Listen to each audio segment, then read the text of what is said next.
This is The Future Of, where experts share their vision of the future and how their work is helping shape it for the better. I'm Sarah Talia. Have you ever wondered what consumers really think about adverts? Well, innovations in neuromarketing, such as eye-tracking devices and biometric wristbands, are helping to provide the answers. In this episode, I was joined by returning guest Associate Professor Billy Sung, the research lead at Curtin University's Consumer Research Lab. The lab has a partnership with Australian marketing firm Metrics Consulting and wants to help Australian companies benefit from neuromarketing. We chatted about the field of neuromarketing, recent consumer privacy concerns, and the future of the industry. If you'd like to find out more about this research or learn how you could work with Curtin and Metrics to use the lab, you can visit the links provided in the show notes. Just firstly, what actually is neuromarketing? So neuromarketing is basically the application of consumer neuroscience. So these are basically physiological measurements or physiological responses that the consumer reacts to. So that's include facial expression, heart rate, skin inductance, which is a sweat under your arm, and eye tracking, pupillometry, and even brainwave. So what neuromarketing is really using these type of physiological responses to better understand consumers, and especially the psychological processes that are very much subconscious to consumers. What type of things count as good neuromarketing? So I think there is a lot of marketers out there that claims that they are using consumer neuroscience and neuromarketing, but they're not obviously scientifically validated. They are a very black box solution. At the Consumer Research Lab, we really scientifically validate these consumer neuroscience techniques. For example, eye tracking technologies to look at where people are looking at and therefore index visual attention, the size of people's pupil to look at their cognitive processing, facial expression analysis to look at their experience of emotions, brainwave analysis to look at a number of different activities in the brain that governs their action, thoughts, feelings, and behaviors. So who's actually using neuromarketing at the moment? There's quite a lot of companies globally that are using neuromarketing. More so, the big names would be Disney, Hyundai, Netflix, those type of big brands. What they're using these for are actually to understand the audience. When they're designing television commercials or they're designing ads, they will actually pre-test or prototype their marketing and their ads with neuromarketing techniques. So interesting. How does neuromarketing actually compare to other marketing research techniques? So it's an interesting question because traditional market research or even social science, they rely heavily on conventional research method, such as surveys and interviews, that rely heavily on basically asking people to report their thoughts, feelings, and behavior. But we know that a lot of our thoughts and feelings are subconscious. Recent research have shown that we go through more than 6,000 thoughts a day. So if we're going through 6,000 thoughts a day, it's very hard for consumers or people to really report their thoughts and feelings accurately. And so we actually need to use these physiological responses or what we call neuromarketing techniques to basically understand the physiological responses that accompany or inherently link to some of these psychological processes. So for instance, if we're looking at attention, if I show you, let's say, a television commercial and ask you, can you report your fluctuation of your emotional experience second by second? It's quite difficult, right? So you have to report your anger, your joy, your sadness, your surprise. Probably you couldn't do that, and even if you could, it probably wouldn't be accurate and precise. And so this is where neuromarketing comes in, because we can use facial expression analysis or even sensors that are attached to your face that really measure the electrical signals that are being sent from your brain that governs these facial expression. What this allows us to do is to actually measure these physiological responses that are linked to these psychological processes. And by actually having a measurement of these psychological processes second by second, we can now really tell what are the emotional experience that you're feeling when you're looking at the television commercial in a second by second, even millisecond by millisecond. So the body essentially is doing the talking. That's right, in some sense. So basically, by measuring your physiological responses, so for instance, your heart rate, we can actually tell whether you're engaged towards a marketing or an ad or even a signage. What we're using neuromarketing to do is actually measuring your body response towards marketing assets. And by looking at those body responses, we can tell those psychological processes that are inherently linked to those body responses. Are there some people that are better to use in that process, or every generation has their own types of reactions that you're picking up? I guess for neuromarketing, there's not really a set of group of people that is best to be used on. What's interesting here is when we are really applying neuromarketing or consumer neuroscience in a scientific way, what we actually do is we calibrate our measurements to individual people. So for instance, if you have a heart rate of 60 beats per minute, whereas I'm very unfit, so my resting heart rate is about 95. So we calibrate our measurements to those baseline basically. What's really different here is a lot of marketers out there might be claiming that they use neuromarketing scientifically, but they don't even do that basic step where they calibrate for the heart rate. And if you imagine this, if we say, there's an increase of, 5 beats per minute, which is quite high, that indexes engagement. And without that scientific method, you can't really safely or accurately and precisely tell that that's really indexing engagement, or is that really just because someone have a sudden increase in heart rates, or they just have an increase in baseline heart rate. Obviously, there are a lot of companies moving into this space, really interested in how they can tap into it. But given the rapid changes in technologies, could traditional marketing methods be superseded by neuromarketing? Can you see that happening? I think to a certain extent, neuromarketing or consumer neuroscience is really one of the tools in the vast toolkit that marketers and market researchers can use. And so it doesn't obviously replace conventional research method. For instance, you can't really measure anything above and beyond psychological processes. Eye tracking can measure facial attention, pupillometry can measure cognitive processing, facial expression can measure emotional experience. Those are really objective measurements of these psychological processes. However, if we are using biometric measure to measure, let's say, whether you perceive the brand to be innovative or natural or fresh, those are not psychological processes that we can tap into with biometrics or consumer neuroscience. And so we still require surveys and interviews and conventional research method to tap into those. What's powerful is it is combining these two kits, really triangulating the conclusion or the insights with consumer neuroscience methods and survey data and other interview method and other conventional research method to really hone into a valid and accurate conclusion about your consumer. There has been quite a lot of public outcry over the use of facial recognition technology in Australian shops recently. When does neuromarketing constitute a breach of privacy, and how do you negotiate that at the consumer research lab that you mentioned earlier?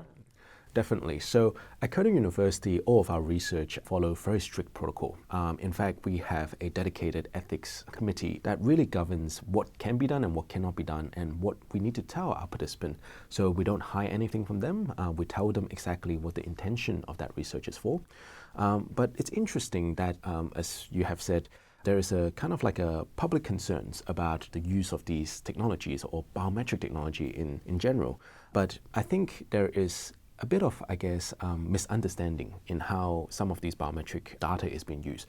For instance, most of us would have a smartphone that actually has our biometric data. So, our fingerprints to unlock the phone, or our fingerprints to unlock our wallets, our facial structure, those landmarks on our face to unlock the phone. These are all biometric data. In fact, the same technology is used with biometric research. So consumer neuroscience research are based on these type of technology as well. And so if we are saying, there is concerns about the biometric data that we're giving to these companies, I think we need to kind of step back and think about, what are some of the biometric data that we are already giving these companies and whether they have consent in getting those biometric data. And I think if the company or the researcher has the consent of getting those data and the public actually knows exactly what those biometric data is used for, I think that will probably alleviate some of the concerns.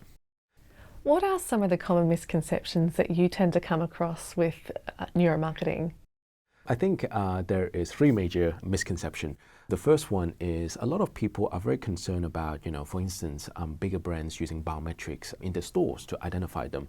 However, a lot of these biometric data is actually what we call, a match and delete kind of format. So basically, they have a database of, let's say, people of interest. You walk past a camera and they match your facial structure to the people of interest.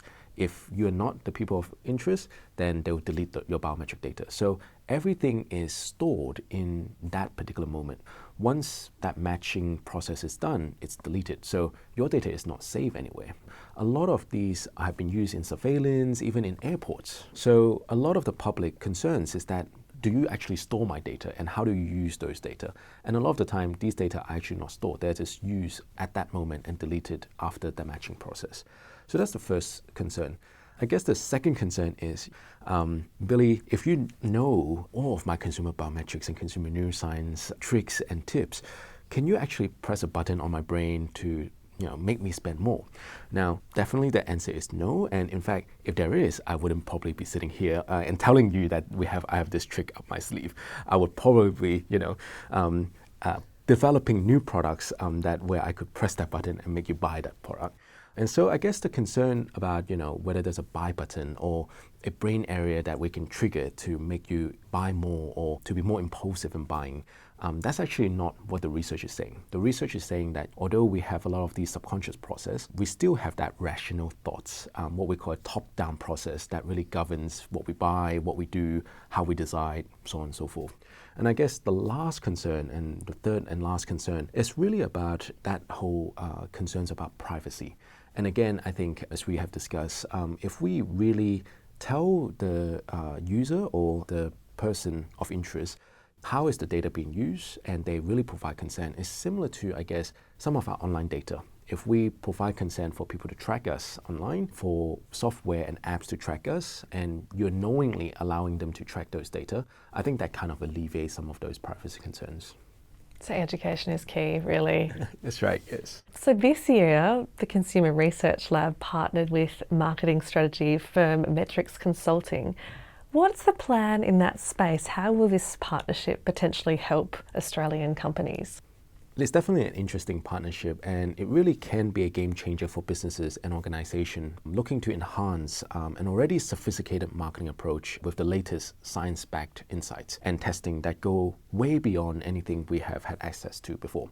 Especially in Australia, there is actually not a lot of consumer neuromarketing or neuroscientists that applies these type of methods to better understand consumers. So I think with the nation's big brand, government departments and retail giant delving ever deeper into kind of the science behind consumer behavior, the partnership between Metrics Consulting and the Consumer Research Lab at Curtin University has kind of provided a unique toolkit for these companies, these government agencies to better understand their consumers. They can actually enhance not only their marketing outcomes, but also how do we drive behavioral change? How do we convince people to adopt better lifestyle or healthier lifestyle? And how do we actually get them to comply with health and safety messages, so on and so forth? Where does Australia actually rank in terms of neuromarketing globally? We don't really have an official ranking of neuromarketing, but from the global perspective, neuromarketing are more developed in United States and Europe, simply because a lot of the hardware and software companies are based there. However, what's interesting is we do see a big interest in Australia in adopting or at least developing these type of methods to better understand consumers or to better improve our marketing effectiveness, so on and so forth. But what's interesting here is really the solution that we have between Metrics and Curtin University is really unique because we actually adopt what we call a multi-modal approach. We don't only specialize in only one biometric measurements. So a lot of companies, even in the US and Europe, they might specialize in one measurement. For example, a company specializes in eye tracking, but they don't know about heart rates and brainwave. Another company might really specialize in brainwave, but don't really take into account emotional expression analysis. What we have done here with Metrics Consulting is that we actually develop a solution where we combine all these sorts of data to actually triangulate a conclusion and insights that are useful to our clients. And so what we have here is a really unique kind of integration of all these different biometric methodology to better understand our consumer. We're just going to take a quick break. We'll be back in a second. Are you interested in a research degree? At Curtin University, we'll help you build knowledge in your profession and turn your discoveries into real-world outcomes. You'll benefit from resources and support across areas like agriculture and environment, defence and healthy communities. Our commitment to innovative research has seen 95% of our assessed research areas rank at or above world standard in the latest Excellence in Research Australia results. Learn how your research could make an impact at curtin.edu/research. And we're back. Billy, just before the break, you were talking about the partnership with Metrics Consulting and some of the pathways that's created moving forward. But I'd love to find out a bit more about you. What actually inspired you to become a researcher in this area?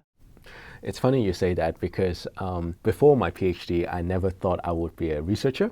Really, my background is in psychology. So I did a Bachelor of Psychological Science, and I have my training really based on clinical psychology. But what got me really interested is my honours year, where one of my supervisors actually opened me up to the cognitive psychology and cognitive neuroscience and social neuroscience topics. So really understanding the brain and how brain activities actually governs our behaviors, even the thoughts process that we go through. Very boring work at those times.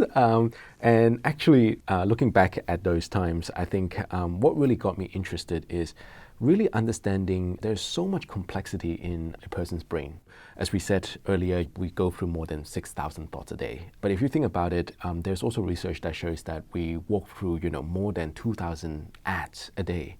So how do we process all this information? How does the brain actually process that whole array of information every day? That got me really interested. And while I was actually conducting my honours research, there was a drama called Lie to Me. I'm not sure if you have actually seen that drama. It's basically a researcher of some sort, of an academic of some sort that, read people's micro expression and help solve crime. That got me really, really interested in microexpression and neuroscience technique to better understand people in general. And so what I have done was I actually gave up my clinical psychology pathway and went into a PhD in neuropsychology. And the more I delve into it, I actually see that there is a bit of opportunities in the consumer side of things, the marketing side of things, and the business side of things with neuroscience. So really understanding or using these biometrics and neuroscience technique to better understand consumers. And by consumers, we mean basically anyone, because anyone is a consumer. When we're talking about even visiting a national park, we are a consumer of the national park, or the visitor kind of economy comes into mind. And so really using these biometrics to really optimizing the experience for visitors, for consumers, so on and so forth. And so that got me really interested. And of course, because I'm not fit enough to be a police officer, and so I couldn't really be solving crime using consumer neuroscience. And so I decided to be a marketer instead. So I joined Curtin in 2016 in business school. And basically at that time, they were really interested in enriching kind of the research program with some innovative methods. And so I proposed to establish the Consumer Research Lab at Curtin, which specializes in these. So using eye tracking, facial expression analysis, a number of different other biometrics to conduct very impactful research and industry engagement. So consulting for a number of global brands, local brands on their television commercial testing, on their website usability designs, even packaging designs and marketing assets design, so on and so forth. And what really got me really interested in marketing is really that dynamic between, I guess, data and creativity. So you really have to strategize using both data and kind of that creative mindsets to provide, consumers something new, but also something that is really driven by data. And one of the key things that I could kind of add value to marketing is really that whole new source of data from your body responses. So using biometrics to really hone into the psychological process when people are looking at ads, looking at banners, going through an in-store, going through a website, or even when you're sitting in one of my boring lectures, students are also consumers, so we need to make sure that our lectures are engaging, so on and so forth. Do you feel like through this process you've become more perceptive of those body responses, maybe even with your students? In certain sense, yes. So sometimes when I do some lab demonstration, a lot of people will ask me, "Oh, could you actually, change your heart rate in a second?" And I could. So there is tricks to do that. Pinching yourself, for example, increases your skin conductance and heart rate straight away. So pain really does work in changing your body responses. But if you ask me, are you more perceptive of, I guess, the marketing tricks because I know about these body responses? I would say I probably fail at that because I still fall for those tricks in marketing. So for instance, one of the most, I guess, common marketing tricks that are out there is limited edition and limited time offer, so on and so forth. And you always fall for that. Like, for example, we go through festivals such as Boxing Days and all these different festivals that provides discount. There's research that shows that objectively the discount is not that attractive. However, it's because of the festival kind of sensation, the whole context about, this is a time when we should purchase, the discount and the promotion. And so what you find is that consumers fall for those. And I myself, as a consumer, also fall for those. In fact, I purchase a lot of things through, all these different sales that goes on every year. So yeah, not really much of a kind of a spotter of all these marketing tricks, I would say.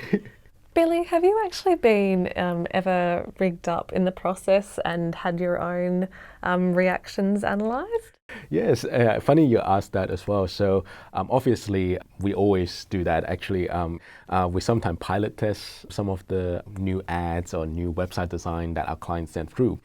So we'll wire ourselves up and go through them and actually look at our biometrical responses, which is interesting because at the end of the day, it is really an objective kind of measurements. So why we actually focus on body responses is because you can't really lie in some sense, or you can't really exaggerate.